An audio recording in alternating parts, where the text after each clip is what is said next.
রাজ্যের ভবিষ্যৎ, রাজ্যের ছাত্রছাত্রীদের অন্ধকারের দিকে ঠেলে দেওয়ার একটি প্রচেষ্টা এবং অশিক্ষিত রেখে দেওয়ার একটি প্রচেষ্টা এই ভারতীয় জনতা পার্টির সরকার সংগঠিত করছে। আমরা ইতিমধ্যেই জানতে পেরেছি যে 160টি স্কুলের মতন 160টি স্কুল, স্পেশালি হিলি এডিসি এরিয়ার স্কুলগুলোকে বন্ধ করে তাদেরকে বড় স্কুলের সঙ্গে মার্চ করে দেওয়ার একটি প্রচেষ্টা ভারতীয় জনতা পার্টির সরকার রাজ্যে সংগঠিত করার চেষ্টা করছে।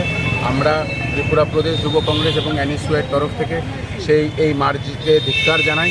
কারণ এই মার্জিন যদি হয়ে যায় এবং 95টি স্কুল আছে যেখান থেকে ছেলেমেয়েরা বড় স্কুলে যদি আসতে চায়, প্রপার রাস্তা নেই, প্রপার পরিকাঠামো নেই, তারা শেষ পর্যন্ত আমরা দেখতে পারবো যে তারা সেই স্কুলে ভর্তি হওয়ার থেকে বঞ্চিত থাকবে এবং তারা পড়াশোনা করা ছেড়ে দেবে। তো আমরা ধিক্কার জানাচ্ছি এবং আমরা আজকেই ডাইরেক্টরের কাছে এই আবেদন নিয়ে এসেছি এনএসইউআই এবং ত্রিপুরা প্রদেশ যুব কংগ্রেসের তরফ থেকে যে এই মার্চ যাতে অতি সত্বর বন্ধ করে দেওয়া হয় এবং যদি তারা সঠিক সিদ্ধান্ত নিয়ে এই মার্জিনকে বন্ধ না করে আমরা বৃহত্তর আন্দোলনে নামব।